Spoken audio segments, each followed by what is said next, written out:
como ven, atrás de esto, atrás del título de la presentación hay una imagen. Y justamente lo que quería presentar es con una pregunta. De hecho, nuevamente, yo sé que no me contestaron mucho, pero igual voy a seguir empezando con una pregunta y preguntar qué es esto.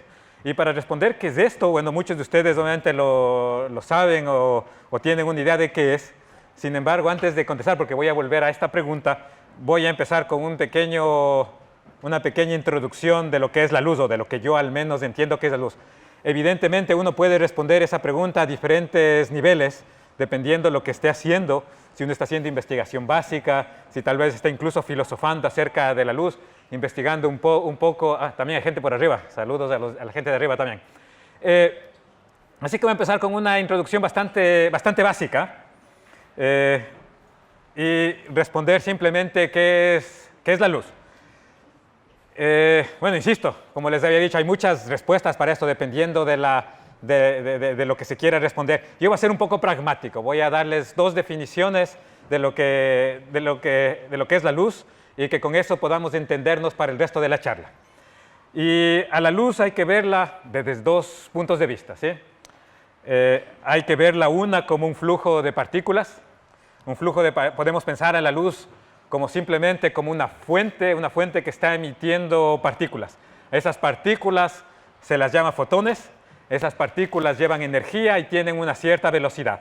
La velocidad que tienen es la velocidad de la luz, la C que están viendo ustedes allá arriba, y también tienen una energía.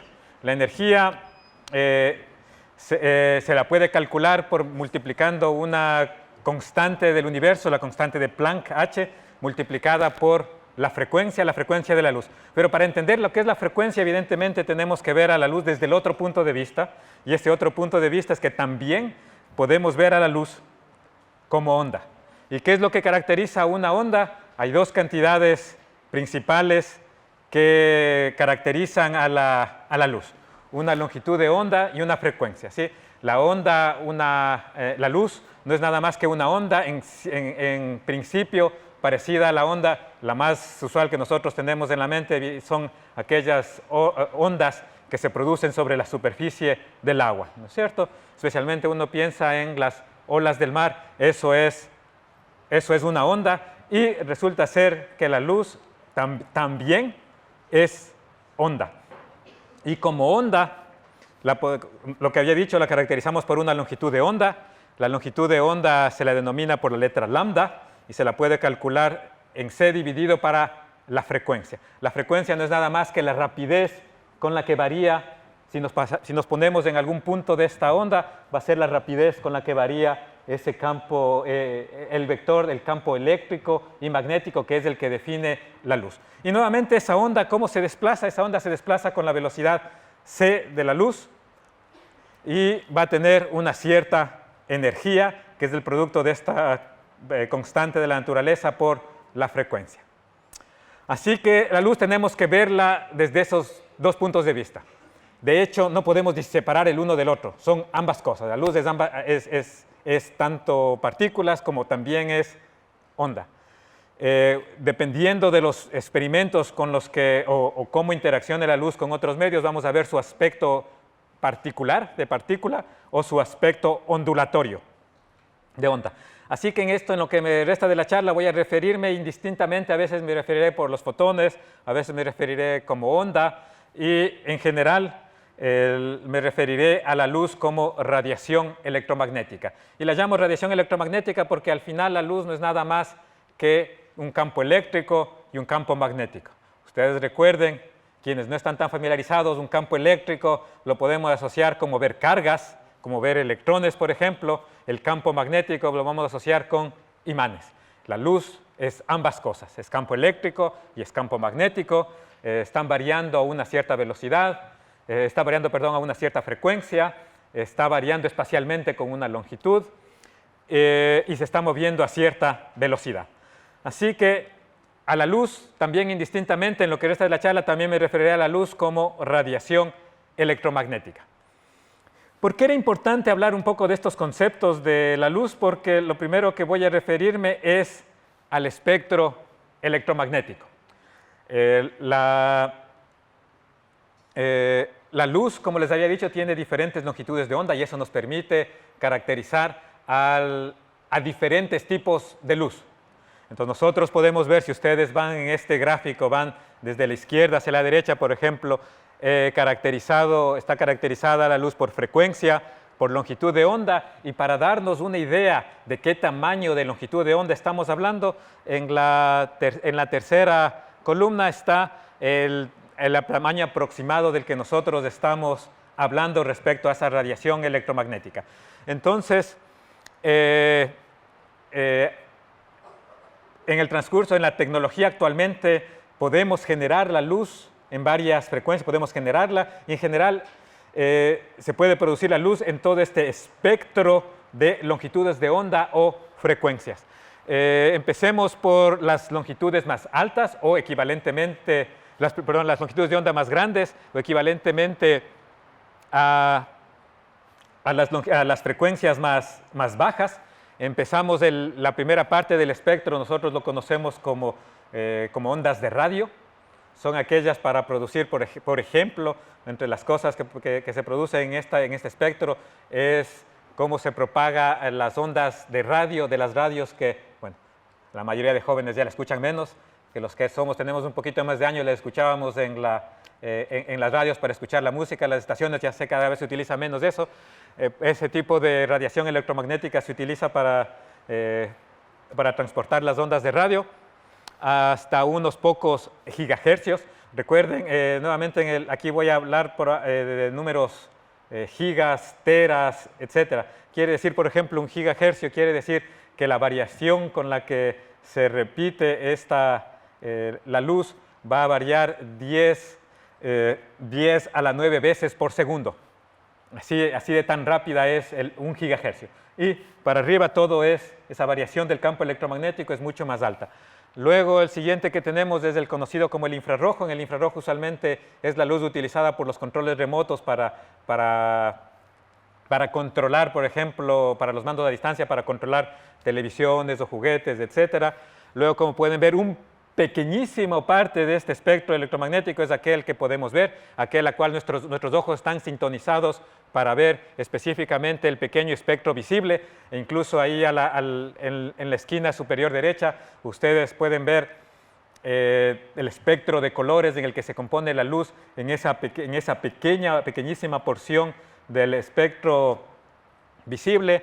Luego, como pueden ver, tenemos el ultravioleta. El ultravioleta, bueno, ya saben, uno tiene que ponerse protector solar para evitar que la luz ultravioleta que está atravesando la atmósfera nos dañe la piel.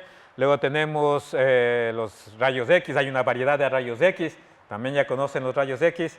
Y luego tenemos radiación más potente, por ejemplo, la radiación gamma. Y en cada una de estas obviamente está caracterizada. Creo que sí. No, solo una duda porque se traslapan las definiciones de rayo X con gamma, con LED, con rayo X. Las definiciones no son precisas, simplemente es para darnos una idea. No se dice hasta aquí termina y aquí empieza. Son definiciones un poquito vagas, ¿sí? Hasta aquí empieza y se van modificando de acuerdo, simplemente es más un uso un poquito mnemotécnico, una intención de clasificación. En principio, si uno estudia la radiación, no le importa tanto el nombre como la frecuencia o la longitud de onda específica. Bueno, entonces, cada una de estas diferentes tipos de luz, y por llamarlo, todo es luz, pero si ustedes quieren, digamos, diferentes tipos de luces, están caracterizados por una frecuencia, como ven, van desde una frecuencia de unos pocos hercios a 10 a la 3 hercios, que es muy baja, hasta tan alta como 10 a la 23 hercios, es decir, veces por segundo que se repite la variación del campo electromagnético. Y a cada una de estas frecuencias también va asociada a una longitud de onda. Para las frecuencias más bajas, la longitud de onda es excesivamente grande, ¿sí? Por ejemplo, una onda de 1 kilohertz es alrededor, la longitud de onda es del tamaño, o sea, tiene varios miles de metros de longitud de onda.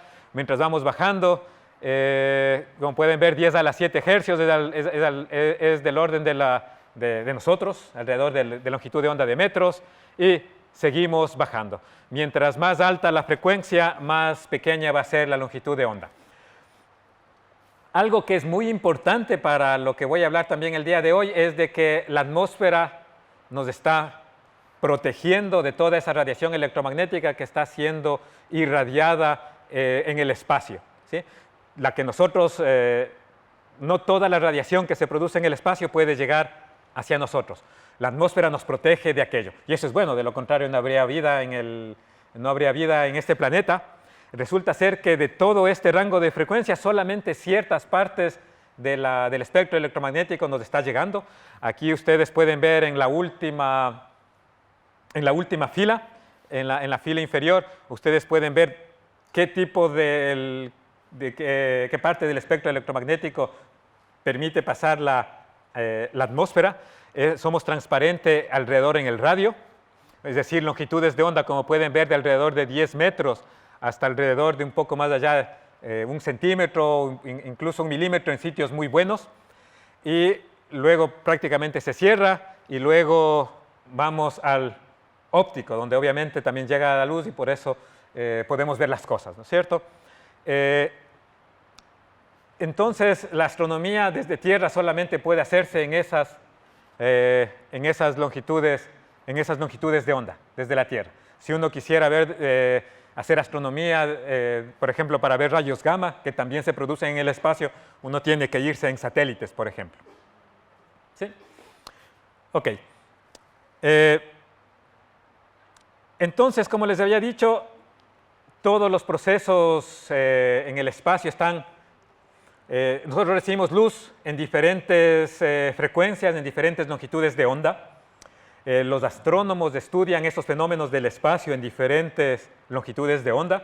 Solamente para darles un ejemplo, esta foto la saqué de la NASA, la presenta esta NASA, y es cómo se ve la Vía Láctea en diferentes longitudes de onda. Cada una de estas fotos se hicieron utilizando diferente instrumentación. Se detectó la luz en diferentes frecuencias. Como pueden ver, arriba está empezando desde arriba, tenemos una foto de la Vía Láctea hecho en el radio a unos pocos megahercios, 408 megahercios para ser exacto. Luego tenemos, solamente está vista una transición del hidrógeno muy importante que se produce en los procesos astronómicos. Está ahí en el átomo de hidrógeno, que eso, si no me equivoco, corresponde a 1.21 gigahercios. Luego se volvió a medir, luego está otra foto en el continuo a 2.5 gigahercios. La siguiente está viéndose el hidrógeno molecular. Esa foto es hecha a 100 gigahercios. La siguiente está hecha en el infrarrojo. La siguiente en el infrarrojo medio. Luego, la penúltima esa es la foto que nosotros veríamos, es la que vemos nosotros, es en el óptico. Y finalmente tenemos una foto en rayos gamma. Entonces, como pueden ver, nosotros, dependiendo de la longitud de onda que estemos mirando, podemos descubrir diferentes tipos de fenómenos que están produciéndose en el espacio. Y los astrónomos utilizan ese hecho para estudiar diferentes aspectos de los procesos físicos y químicos que se están produciéndose en el espacio. Pero para mirarlas a sí mismo uno necesita diferentes tipos de tecnología. No podemos utilizar la misma tecnología para ver cada una de estas, para hacer cada una de estas fotos. Así que en lo que resta de la charla voy a concentrarme. Tengo que concentrarme en todos estos rangos de frecuencia y de longitud de onda de la que he hablado. Tenemos que concentrarnos y voy a hablar un poquito de la especialización mía y presentarles lo que como Universidad de Chile hacemos respecto a la instrumentación para al final tener estas fotos. Entonces lo que nosotros... entonces lo que vamos a hacer en este momento, bueno, antes de eso, como les digo, se producen diferentes tipos de fenómenos dependiendo, más bien dicho, si uno mira un lugar del espacio, se va a producir luz en diferentes longitudes de onda. Y cada una nos va a permitir estudiar diferentes aspectos de esos fenómenos que están produciéndose en el universo. y de acuerdo a la luz que veamos, que la divide aquí en radio, microondas, infrarrojo, visible, etcétera, uno puede estudiar diferentes cosas. Sí, no voy a ir por toda esta lista, simplemente, bueno, luego si es que, no sé si estas charlas están disponibles, van a estar disponibles, van a ver, por ejemplo, todo el tipo de cosas que se pueden estudiar dependiendo de las diferentes longitudes de onda que nosotros miremos de la radiación que está llegando hacia nosotros. Como les digo, tenemos que concentrarnos en un rango de frecuencia, y es el que voy a concentrarme en el resto de esta charla va a ser en las microondas. Nuevamente, todas estas definiciones son un poquito, no son exactas. Vamos a hablar microondas, aproximadamente se llama microondas al espectro electromagnético situado entre 10 GHz y 2 terahercios. Entonces recuerden nuevamente, el gigahercio es, si pensamos que el campo magnético que está caracterizando, el campo electromagnético que está caracterizando a esa luz que está viniendo hacia nosotros, está variando con el tiempo. 10 gigahercios quiere decir que se repite 10 por 10 veces a la 9 veces en cada segundo. Y terahercios quiere decir que esa variación es 10 a la 12 veces, se repite en cada segundo. Así que vamos a concentrarnos y nuevamente vuelvo a la pregunta con la que empecé esta charla, es ¿qué es esto? No sé si alguien tiene una idea de dónde corresponde esta foto. Si alguien tiene idea, de hecho la tomé aquí en Chile. Exactamente, esto es ALMA. Esta foto, de hecho, bueno, no sé si está aquí alguno de mis estudiantes, estas fotos siempre, una de las que usualmente pongo en mis presentaciones, esta la tomé hace unos 5 años, cuando ALMA estaba en proceso de ser construida. Esto no es a los 5.000 metros de altura, esto es a 3.000 metros, donde estaban los ingenieros armando todas estas antenas. Esto simplemente es una antena, es el dispositivo, no el dispositivo, el artefacto que nos permite captar la radiación que viene del espacio en microondas. Y lo que yo quiero hablar en detalle es justamente un poco de esta tecnología la tecnología que está involucrada en ver esta radiación de microondas, la que nosotros no podemos ver con los ojos, pero que con los instrumentos adecuados podemos verla. Y quiero ir un poco en detalle, y la pregunta es, ¿en qué se parecen estas tres cosas? Exactamente, ¿no es cierto? Aunque uno no piensa inmediatamente esto, no lo relaciona con luz, todas estas tres aparatos reciben luz, reciben radiación electromagnética. Recuerden, luz, radiación electromagnética es lo mismo, simplemente que cuando uno habla coloquialmente, uno luz suele entender por la que nuestros ojos pueden descifrar, pueden ver, pero como vimos, eso simplemente es un pequeño rango en el espectro electromagnético. Los tres reciben luz, y de hecho las tres funcionan con el mismo principio físico. ¿Y cuál es ese? Vamos a aclararlo un poco. Entonces, por ejemplo, esta radio, yo insisto nuevamente, sé que las generaciones más jóvenes cada vez son menos acostumbradas a este aparatito, supongo que desaparecerá en los próximos años, pero es una radio. Y la radio, para eso debemos tener una estación emisora quien está produciendo la señal. En esa señal que está produciendo, vamos desde su derecha, está produciéndose la señal que lleva codificada la voz del locutor. Esa señal tiene que ser recibida por la radio y al final, de alguna manera, electrónicamente tenemos que sacar la información que está en esa onda. Y alguien va a estar escuchando. Y aquí va a ser quiero poner énfasis en el rango de frecuencias que podemos escuchar con cada uno de estos aparatos. Usualmente, por ejemplo, si esta es una radio AM, si esta fuese una radio AM, la señal viene codificada en una onda electromagnética que está en un espectro de 540 a 1610 kilohercios, y cada una de esas las estaciones definen, yo voy a trabajar en cierta frecuencia, pero en general todo el espectro que se utiliza, por ejemplo, para las ondas AM es el que está dado ahí. Para que funcione este dispositivo, la radio en sí tiene un cristal y ese cristal produce una señal de referencia. Esa señal de referencia es la que yo aquí denomino LO y no es exactamente la misma que la RF, sino que es un poquito diferente de la señal RF de donde está codificada. ¿Por qué? Porque la idea es que si uno combina esta señal de referencia, la señal LO, con la señal RF, uno puede decodificar la señal que nos interesa, con la que nosotros, en este caso específico, en la que está codificada el sonido.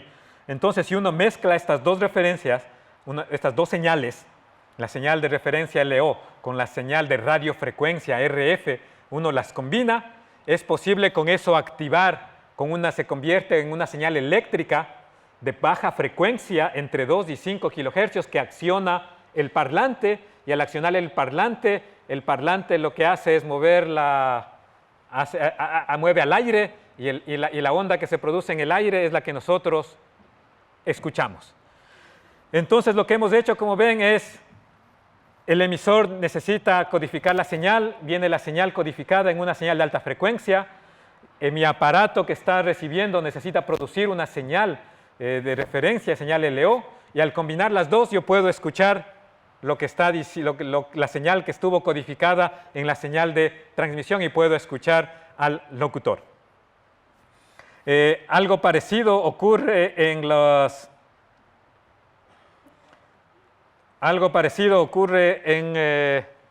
el celular. Las estaciones de celulares que están enviando la información y de una conversación envían señales. Bueno, ahora se utilizan varias frecuencias, pero una de las que está utilizándose actualmente es en 1.9 GHz. En esa señal que está aquí en verde viene la señal codificada, la señal de nuestra voz. La señal de alta frecuencia simplemente sirve para que el sonido se pueda propagar eficientemente. Para poder luego yo decodificar, la radio necesita producir una onda de referencia, y una vez que combino las dos de manera adecuada, la combinación de las dos nuevamente produce una corriente, un campo electromagnético de baja frecuencia que acciona los parlantes mueven el aire y nuevamente yo puedo escuchar. Y resulta ser que esas maravillosas antenas de ALMA funcionan exactamente con el mismo principio, ¿sí? Ahora no tenemos una antena emisora, sino tenemos una estrella, una galaxia, algún cúmulo, alguna nube espacial, y ella de esa nube evidentemente está produciéndose debido a los procesos internos, químicos, físicos, etcétera, está produciendo señal. En este caso obviamente está produciendo luz en un rango de frecuencias muy grande. En particular, en lo que se ALMA, solamente va a ver las señales electromagnéticas que están entre las frecuencias de 32 y 950 GHz. Esas son las únicas que ALMA va a escuchar o va a ver. Estas antenas están diseñadas específicamente para que vean esa señal. Para poder ver esa señal, para poder llevar esa señal a un computador y que yo pueda ver un espectro de lo que está ocurriendo en esa región del espacio, uno lo que hace ALMA como instrumento genera una señal de referencia. Entonces, dependiendo de la señal de lo que yo quiera ver, elijo la señal de referencia. Y la idea es que al combinar esta señal de referencia que yo estoy produciendo, la combino con la señal espacial, las combino y produzco una señal que le conozco como señal IF, que está en un rango de frecuencia muchísimo menor. ese rango de frecuencia muchísimo menor lo puedo introducir, bueno, en el caso de ALMA, a una supercomputadora, hace los procesos matemáticos y me entrega la información de lo que yo estoy viendo. ¿Por qué es necesario hacer eso? Es porque no existe ningún aparato que pueda ver una luz a esa longitud, a esa frecuencia tan alta. Entonces es necesario convertir o convertir hacia abajo, es la expresión un poco más técnica, la expresión técnica es convertir hacia abajo la señal que yo estoy observando para poder yo procesarla en un computador. Al final, el astrónomo lo que va a ver es esa señal IF. Resulta ser que la señal IF es una representación exacta de la señal que llegó del espacio, pero en una frecuencia más baja y que permite que yo la pueda ver en un computador. Justamente eso es lo que, aquí hay una foto del supercomputador que está en el centro de ALMA. Allí es donde se produce la recepción de esta señal IF. Luego voy a hablar más en detalle de ALMA, pero esto quiero que quede un poquito claro porque voy a hablar un poquito más sobre ello. Aquí es el supercomputador que recibe todas las señales de todas las antenas y luego, obviamente, eso va hacia el cuarto de control, donde están los ingenieros apuntando las antenas y los astrónomos están recibiendo los espectros y las imágenes que están recibiendo del espacio. Bueno, y después de todo eso, ¿qué tiene que ver conmigo? Bueno, ¿y por qué ALMA está en Chile? Bueno, creo que eso lo conocen todos. Sin embargo, esta foto la presenté, bueno, recientemente estuve en Colombia presentando y hablando también un poquito sobre esto, un poquito más sobre las técnicas que nosotros utilizamos, y se me ocurrió ver, es una semana, y es una foto de la distribución de nubes en Sudamérica, porque quería ilustrar por qué Chile es tan importante.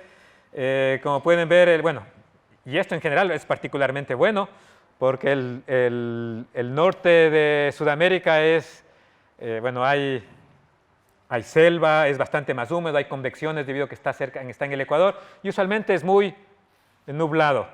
Lo mismo ocurre en el sur de Chile, ¿no es cierto? En el sur de Chile ocurre también, suele ser muy nublado, hay mucha lluvia. Y bueno, como ustedes saben, Santiago está el sur de Chile muy nublado, el norte de Chile, empezando aproximadamente en Santiago, muy seco, sin nubes. En general, ¿qué es lo que caracteriza entonces al norte de Chile? Ser seco y tener altas montañas. La combinación de esos dos factores, bueno, es debido a ¿y eso por qué se produce? Debido a que especialmente en el norte de Chile hay un cordón cordillerano muy cercano a la costa y por lo tanto toda la humedad que viene del mar se queda ahí. Y enseguida sobre esa primera cordillera está seco. Entonces hay una combinación tanto de ser seco y de tener altas montañas. Eso evidentemente produce excelentes cielos la mayor parte del año y eso es excelente para astronomía, para la astronomía usual, para la astronomía óptica y para la radioastronomía en particular. Y hablo de radioastronomía, perdón, y hablo en particular de radioastronomía porque es uno de los tópicos de esta charla. Aquí intenté hacer un pequeño resumen de todas las instalaciones astronómicas que existen en Chile y son bastantes, definitivamente. Hay en el Cerro Pachón, hay en el Cerro Tololo, en La Silla, en Las Campanas, en Paranal, en Armazones. Todos estos son observatorios que caen en el rango óptico o en el infrarrojo en general. Y todo lo que es radioastronomía está concentrado en el llano de Chagnantor. Y ahí está una lista de los diferentes, quizás creo que no están todos, pero algunos de los más importantes radiotelescopios que están en el llano de Chagnantor. Como saben todos, el más importante de ellos es ALMA por la magnitud del proyecto. Uno de los siguientes grandes radiotelescopios que se van a venir es el SICAT. va a ser una antena de 25 metros de diámetro y va a estar instalada a 5.600 metros de altura. Va a estar sobre un cerro que está en el llano de Chagnantor. Está a una altitud mayor que en la que está actualmente ALMA. ¿Y por qué ahí? Porque el llano de Chagnantor es alto, simplemente. De hecho, también lo voy a mencionar, en un consorcio entre Brasil y Argentina, están poniendo justo al otro lado de los Andes, a la misma altura van a poner un radiotelescopio que se llama Llama. Y también lo menciono porque resulta ser que también tenemos una colaboración con ellos y es probable que la tecnología que nosotros estamos desarrollando y que les voy a presentar a ustedes aquí también la proveamos para este radiotelescopio. Ok, entonces voy a hablar un poquito más de detalles de ALMA. Ya que es tan conocido, quiero que conozcan un poquito más de eso y además no solo va a ser para que conozcan más, sino porque también me sirve como introducción para que vean lo que se hace en la Universidad de Chile. Bueno, ya lo había dicho, ALMA está en el llano de Chagnantor. El plató en el que va a estar situado está a 5.000 metros de altura. Como les había dicho, SICAT va a estar en uno de los cerros que rodean este llano. Si uno quiere resumir, ALMA son 66 antenas trabajando en conjunto. Y algo que va a ser importante también para el resto de la charla es de que para cubrir todo ese rango de frecuencia que está observando ALMA, desde 32 hasta 950 GHz, no se puede hacer con un solo detector. Se necesita un amplio rango, varios detectores para cubrir todo ese rango de frecuencias. Entonces resulta ser que dentro de cada antena existen 10 receptores. ¿Qué es un receptor? Receptor es básicamente la radio que está escuchando la señal proveniente del espacio, pero se necesitan 10 de esas para poder cubrir todo el espectro electromagnético al cual ALMA está enfocado. Ok. ¿Y por qué se eligió el llano de Chagnantor? Aquí hay para introducirles un poco, aquí pueden ver, tengo en el eje horizontal está la frecuencia de la luz, y aquí está la transmisión, medida en el sitio de Chagnantor. Esto me está diciendo para cierta frecuencia cuánto o qué fracción de la radiación electromagnética que está produciéndose en el espacio me llega a mí. En el llano de Chagnantor, como pueden ver, la frecuencia es relativamente alta. Hay un solo sitio en el mundo que es mejor que el llano de Chagnantor y es el Polo Sur. Evidentemente es un poco difícil llegar al Polo Sur, así que ALMA no la hicieron en el Polo Sur, la hicieron en el llano de Chagnantor. Sin embargo, hay varios radiotelescopios que actualmente están siendo construidos en el Polo Sur. Pero bueno, ya que cuesta tanto, mejor pongámoslo en el llano de Chagnantor. Y simplemente se ve que a diferentes frecuencias tenemos diferentes transmisiones. Esto es más o menos el promedio de la transmisión en la temporada de observación. Y lo que estoy dibujado en la parte superior es cada uno para lo que se llama usualmente bandas. Se dividió todo este espectro que observa ALMA, se dividió en 10 espectros. Y cada uno de estos representa un receptor que va a estar dentro de cada una de las antenas, o que está en cada una de las antenas de ALMA. Y esto también refleja la naturaleza multinacional que es ALMA. Como ustedes saben, ALMA fue construida entre Estados Unidos, Europa y Japón, China. Japón especialmente. Estados Unidos pagó el 37.5% de esto, Europa el 37.5% y Japón el 25% restante de todo lo que cuesta ALMA. Si no estoy equivocado, ALMA cuesta alrededor de 1.500 millones de de dólares en total. Bueno, y esto lo que simplemente refleja son las diferentes bandas de los diferentes receptores que necesitan ser puestos dentro de cada antena para poder cubrir ese rango de, el rango de el espectro electromagnético que se quiere ver. Lo que está en rojo fue, bueno, está enunciado ahí quiénes, los países que participaron en esa construcción. Estos receptores, de hecho, ya están, así empezó ALMA. ALMA tiene todos estos 4 receptores, ya están puestos en todas las 66 antenas de ALMA. Yo tuve la oportunidad de trabajar en el desarrollo de la banda 9 en Holanda antes de venir acá a Chile. Luego hubo una alta inversión, especialmente de Japón, en producir otras de las bandas. Esas ya llevan un estado de producción avanzado y en este momento están poniéndose cada uno de estos receptores en las bandas 4, 5, 8 y 10, están poniéndose en las antenas de ALMA. Y resulta ser que las bandas 1 y 2 aún no están, hasta hace unos años no estaban decidido quién lo va a hacer. Resulta ser que la banda 1 la va a construir un consorcio internacional, entre las cuales está la Universidad de Chile, va a producir los receptores para la banda 1. Y últimamente también hemos entrado en conversaciones con Europa y es muy probable que participemos, bueno, de hecho ya estamos colaborando inicialmente en investigación para producir los receptores para la banda 2 de ALMA. Ok. Ahora lo que quiero es simplemente hacer un pequeño esquema de lo que es ALMA. ¿Sí? Ustedes vieron, ALMA son antenas, son 66 antenas como pueden ver aquí. La figura que está arriba simplemente representa lo que está dentro de cada una de esas 66 antenas. Y todas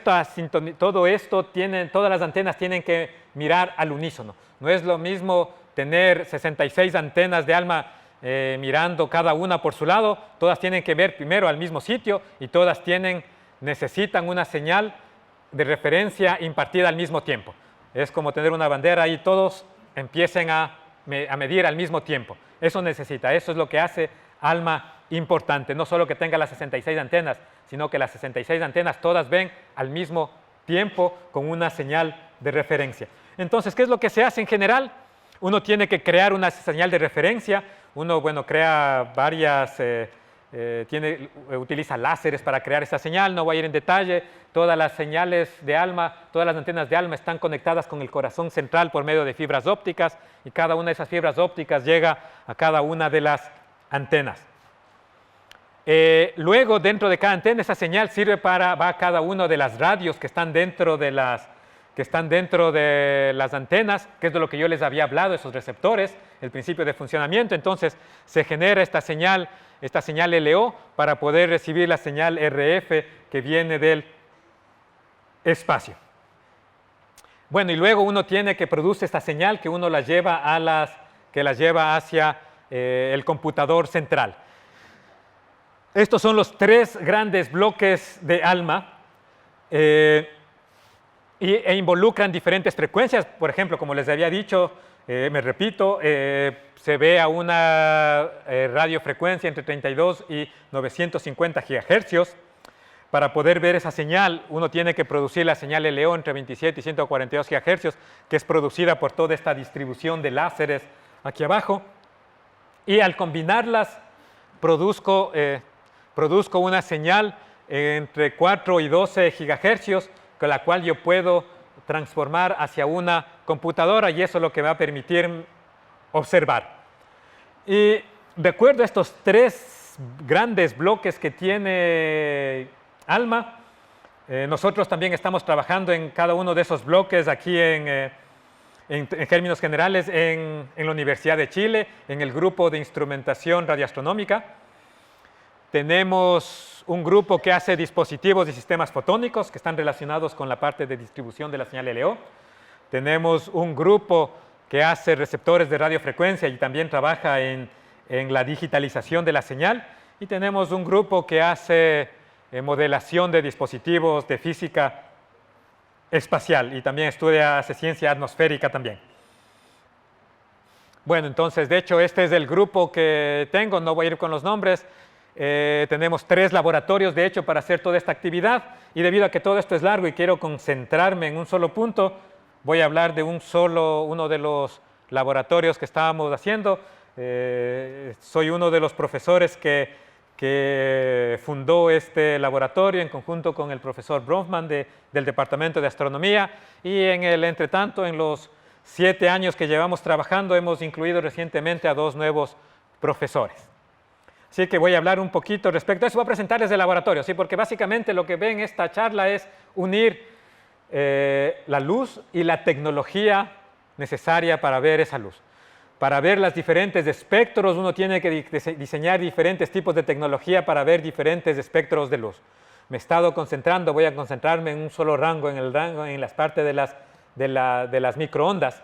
Y dentro de las microondas, además, nos especializamos en lo que se llaman ondas milimétricas y ondas submilimétricas, que tiene que ver con la longitud de onda que nosotros estamos detectando. Entonces, ahora voy a explicarles un poquito de la tecnología que está desarrollándose en la Universidad de Chile para ver la radiación electromagnética del espacio en ese rango, en ese espectro, en esa parte del espectro electromagnético. Y voy a presentarles un poquito qué tenemos en el laboratorio. En el laboratorio tenemos, como siempre, si uno quiere hacer cosas para que funcionen, ahora que estamos en la época de las computadoras, necesitamos paquetes de computación que nos sirvan para modelar los instrumentos que estamos haciendo y para modelar la construcción de esos aparatos. Aquí simplemente 2 ejemplos. Podemos hacer con el software que tenemos, podemos hacer tanto modelación electromagnética, es decir, cómo se comporta la luz o la onda electromagnética cuando están interactuando con los dispositivos que nosotros necesitamos construir para captarlos. Y también tenemos herramientas de diseño mecánico para construir las cosas que necesitamos hacer. Aquí también les presento para poder hacer una de las claves para poder construir cosas dentro de este laboratorio de ondas milimétricas y submilimétricas es tener un taller de alta precisión. Una de las estrellas, una de las joyitas con las que empezamos el laboratorio no es nada más que una fresa, pero es una fresa de precisión. Ahí está la precisión que alcanza, es de 1 micrómetro de precisión. Recientemente ganamos fondos y vamos a alimentar, no tenemos solamente una fresa, sino también un torno de precisión, también tiene 1 micrómetro de precisión, y esto justamente va a ser instalado a mediados de este mes. Así que estoy también un poco ansioso ya de que esto se instale, va a mejorar muchísimo las capacidades de construcción que nosotros tenemos. Nosotros también, para poder controlar radiación electromagnética que viene del espacio, necesitamos construir circuitos. Y recientemente asimismo ganamos otro fondo para construir circuitos de alta precisión. Entonces tenemos una prototipadora para hacer circuitos que tiene una precisión de 5 micrómetros y que nos permite, que simplemente sirven como antenas para captar la radiación electromagnética que está viniendo, que la antena de ALMA, por ejemplo, están enfocando y que está llevándola hacia nuestros dispositivos. Entonces también tenemos eso. Al lado puse una de las fotos porque también esta recién la instalamos hace un mes, así que hemos estado probando y ahí está un ejemplo de las cosas que puede hacer esta máquina en cuanto a desarrollar circuitos eléctricos. Uno entonces modela, construye y luego tiene que caracterizar, ¿no es cierto? Tiene que tener instrumentos de caracterización. Así que en nuestro laboratorio tenemos que caracterizar. Resulta ser que la astronomía en cuanto a especificaciones técnicas, es lo más demandante que hay. ¿Por qué? Porque la señal que viene del espacio es muy débil. Entonces, una de las claves importantes que no he mencionado hasta ahora es de que todas esas radios tienen que estar operando a una temperatura muy baja. ¿Por qué? Porque si los aparatos de detección estuviesen a una temperatura alta, vibran. Los electrones que están dentro de los aparatos vibran y eso produce ruido. Eso queremos eliminarlo. Así que tenemos que usualmente poner todos los receptores de una antena de ALMA, tenemos que ponerla dentro de crióstatos. Así que nosotros tenemos diferentes tipos de crióstatos que nos permiten alcanzar, esto es para probar todo un receptor. Se alcanza hasta 4 Kelvin de temperatura y también hemos construido nosotros mismos, en nuestro propio diseño, un crióstato para poder probar las piezas que nosotros construimos. Con eso alcanzamos 10 Kelvin de temperatura. Y no solo necesitamos enfriar las cosas, sino que necesitamos caracterizarlas, así que aquí está otro tipo de instrumentación que nosotros tenemos. Les invito de todas maneras, quienes estén interesados, les invito a ver el laboratorio, que vean todas estas, está abierto para todos, y solo tienen que contactarse conmigo y les invito, están cordialmente invitados a ver todo lo que hay en este laboratorio. Bueno, tenemos más, no les quiero cansar, tenemos más cosas. Aquí simplemente quería hacer un síntesis de lo que tenemos en el laboratorio. Resulta ser, voy a darles un pequeño detalle de lo que es un radiotelescopio, ¿por qué? También de lo que es el receptor en sí mismo, para poder hablarles un poco más de lo que nosotros hacemos. Y aquí está en resumen lo que es un radiotelescopio. Una antena de ALMA en resumen es esto. Tenemos la antena está viendo a la estrella, recibe una cierta radiación, una radiofrecuencia, la recibimos en el receptor, en el receptor se combina con la señal de referencia, esta señal LO, y eso me produce una frecuencia intermedia, va al supercomputador o al computador, dependiendo de qué tipo de telescopio sea, y al final de la cadena está el astrónomo. Y eso también me sirve para decir las cosas que hacemos en el laboratorio. En el laboratorio hacemos diseño de sistemas de óptica para poder acoplar la luz del telescopio o del espacio hacia nuestros dispositivos. Hacemos componentes para estos receptores. No solo hacemos los componentes, sino que los integramos y caracterizamos a los receptores en total. Y estamos haciendo desarrollo también de sistemas y plataformas digitales para poder adquirir la señal. Bueno, en general, simplemente un poco la ideal es el receptor heterodino. Lo que hace entonces es recibe la señal RF, la combina con la señal LO y la lleva a una frecuencia que es más fácil de ver. Yo veo frecuencias altas, la combino con una frecuencia alta LO y me permite traducirla a una señal IF más baja, que es la que yo la proceso en el computador. ¿Okay? Con este pequeño resumen de lo que es un receptor, esto no lo voy a ver en detalle, voy a hablar de lo que hacemos o de lo que hemos hecho voy a dar solamente un ejemplo de lo que hemos hecho en el laboratorio. Y voy a hablar de este en particular porque es el primero con el que empezamos. Entonces la idea cuando empezamos el laboratorio nos dijimos, ok, todavía nadie está construyendo la banda 1 de ALMA, hagámosla nosotros. Pidamos inversión, obtuvimos la inversión y vamos a construir. Entonces nos ocurrió que esto es lo que debería haber dentro de este receptor. Esto representa esquemáticamente lo que es el receptor. Tiene la primera parte superior, es aquella que recibe la señal electromagnética. Luego está un primer dispositivo que está escrito ahí, OMT, que divide la luz en polarizaciones, no voy a ir en detalle en eso, y luego la recibimos electrónicamente. Hay cosas ahí como amplificadores, mezcladores, etc. Y nosotros lo que hacemos básicamente, el propósito entonces de este dispositivo es medir la señal entre 31 en realidad es 31 y 52 GHz. Vamos a ver vamos a traducir esa frecuencia en una señal de 4 a 12 GHz. Y entre las especificaciones tiene que operar a operación criogénica, tiene que operar a bajas temperaturas. Y lo primero que hicimos es que a estas frecuencias, siendo bajas, se pueden combinar todavía componentes comerciales con componentes que hacemos en el laboratorio. Ok, entonces esta es la concepción inicial del dispositivo. Luego uno va a la concepción ya un poco más en detalle de cada uno de los componentes del dispositivo, cómo va a estar ensamblado, y evidentemente hay que hacerla. Entonces aquí muestro simplemente ejemplos. Bueno, y uno también tiene que, cada uno, especialmente de los que construimos nosotros, tenemos que modelar. Aquí simplemente esto es un video que me dio uno de los estudiantes que estuvo a cargo de esto. La primera parte de construir un dispositivo, como les había explicado, es modelarlo, es hacer la simulación electromagnética. Entonces, aquí lo que está mostrando es ya la simulación electromagnética después de haber diseñado, obtuvo el diseño y está mostrando cómo en estos modelos computacionales cómo se generan la radiación electromagnética cuando se acopla a este tipo de dispositivos. Este es un dispositivo que va a acoplar la señal que viene de la antena, del disco parabólico de las antenas hacia nuestro dispositivo de detección. Y ahí se puede ver, por ejemplo, el campo cómo se recibe el campo electromagnético en este dispositivo en particular.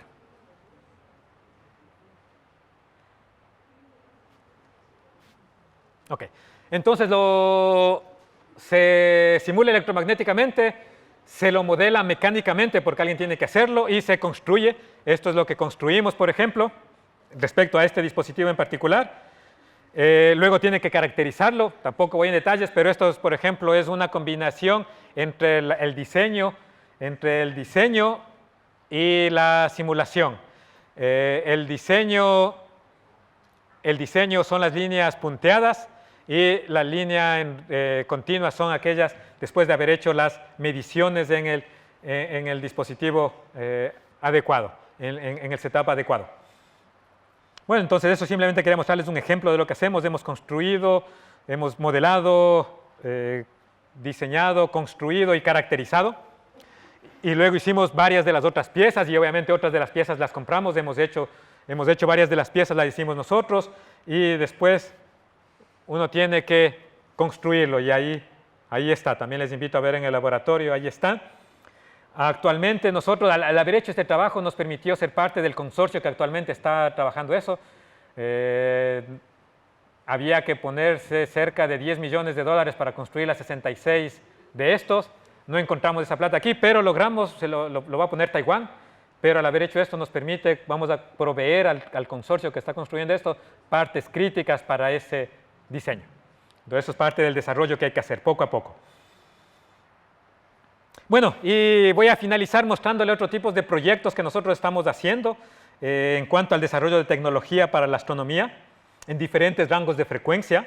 Así que voy a ir por una lista, sin ir en más detalles, voy a ir en el tipo de proyectos que tenemos y quién sabe, ya que hay estudiantes aquí quizás se interesen por visitarme y se interesen en alguno de estos proyectos. Por ejemplo, nosotros tenemos nuestro propio radiotelescopio. Opera en el rango de 80 a 116 GHz.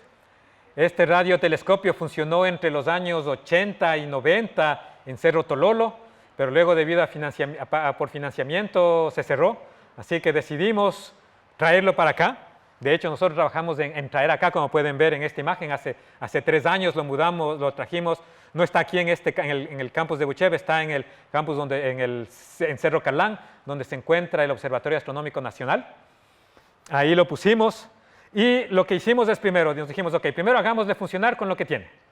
Hecho, lo hicimos y ahora nos dedicamos, ok, está utilizando tecnología de los años 80, estamos en el año 2015, ¿no es cierto? No va a seguir utilizando la misma tecnología, tenemos el conocimiento para hacerlo, entonces hemos empezado a hacer diseños, hemos empezado a desarrollar nuevos receptores, hemos desarrollado, ya antes utilizaba procesamientos analógicos, ahora estamos yendo al procesamiento digital de señales, también cambiamos el programa de control del telescopio para hacerlo competitivo. La idea es que esto sirva como herramienta para los estudiantes, para que puedan hacer prácticas y además de eso, también haga ciencia, también va a ser utilizado para hacer observaciones de ciencia, especialmente la mejor época para ver esto es después de que pase la lluvia y está frío, es la mejor época para ver. Así que el próximo lunes vamos a hacer mediciones porque el clima va a estar bueno para hacer observaciones radioastronómicas desde el Cerro Calán. Como les había hablado, nosotros empezamos con la banda 1, ahora estamos en capacidad de colaborar en un proyecto, en una colaboración internacional entre la ESO, Italia y el Reino Unido para construir el receptor para banda 2+3. Debido a nuestra experiencia anterior, nosotros estamos dedicados en la óptica. Esto justamente es un ejemplo de lo que una ingeniera que está trabajando en mi grupo es uno de los primeros diseños que ya sacó. Entonces quería igual presentarles el diseño. Todavía estamos en la parte de diseño. Otras cosas que hacemos, desarrollamos componentes, por ejemplo, pensando en nuestro radiotelescopio, desarrollamos componentes en este rango de frecuencias. Entonces desarrollamos las componentes, las caracterizamos. Vamos a colaborar, como les había dicho, con Llama, que es este consorcio, esta antena que están construyendo Brasil y Argentina. Queremos colaborar con ellos, queremos desarrollar receptores para que ellos para que ellos midan. Seguimos colaborando con instituciones internacionales. Hemos desarrollado, por ejemplo, esta pieza de aquí fue hecha en nuestra máquina aquí, en nuestro taller, y parte de eso se lo envió a Holanda, y en Holanda, bueno, lo construyeron, hicieron un hermoso receptor para altas frecuencias. Y una de las cosas que últimamente estamos pensando en colaborar es colaborar para esta nueva antena SICAD, que aquí está una impresión artística de cómo va a lucir. Es probable que ya esté lista en los próximos de 5 a 7 años. El diámetro de esta antena va a ser de 25 metros, no va a competir con ALMA, esta va a ser una sola antena. La gran diferencia va a ser de que ALMA puede ver con muchísima precisión pedazos pequeñitos del espacio. Esta antena, en cambio, está desarrollada para ver secciones grandes del espacio, pero verlos muy rápidamente, entonces entre los dos se complementan. Así que nosotros también estamos participando al menos en uno de los tantos instrumentos que va a tener este radiotelescopio. Nosotros vamos a construir con una parte para ese instrumento. Y bueno, y finalmente otra de las cosas que nos hemos preguntado es de que si bien hemos desarrollado toda esta tecnología para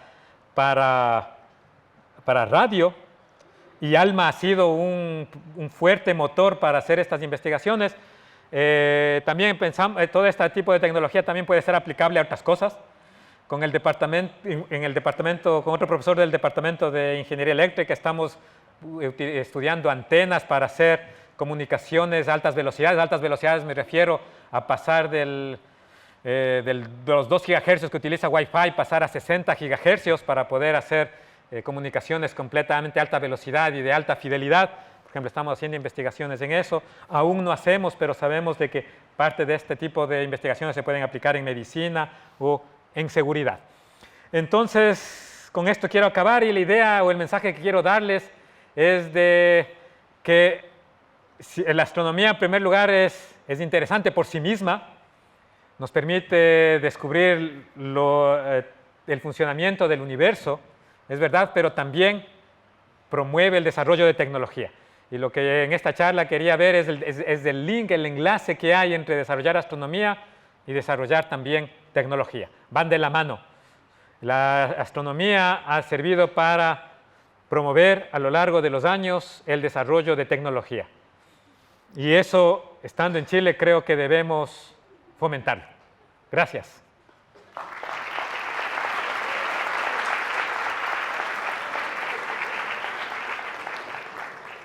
Tenemos tiempo para algunas preguntas.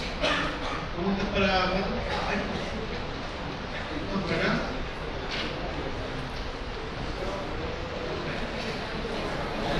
Ya, no he formulado todavía muy bien mi pregunta, pero es más o menos que al principio, en un momento habló de que el receptor de las ondas electromagnéticas genera una onda muy similar con una variación para poder traspasarla a otra frecuencia. Puede ser traspasada a una imagen, etc. Sonido. Por lo mismo, me pregunto, ¿podría uno usar un radiotelescopio con que el receptor genere una frecuencia que tenga tan poca diferencia con la recibida que uno la pueda transformar a sonido? Bueno, evidentemente sí, pero en este caso no es la intención. O sea, uno puede hacerlo, evidentemente. Sí, pero más bien por fines didácticos lo que se hace es la señal que ya recibimos, que igual es alta frecuencia, 412 GHz, que va al computador, se la puede volver a mezclar y se la puede volver a sonido y uno puede escucharlo. Eso también se lo puede hacer por medio, algo parecido por medio de software, y también puede, obviamente, si quiere uno, por fines didácticos, escucharla, pero se puede, evidentemente.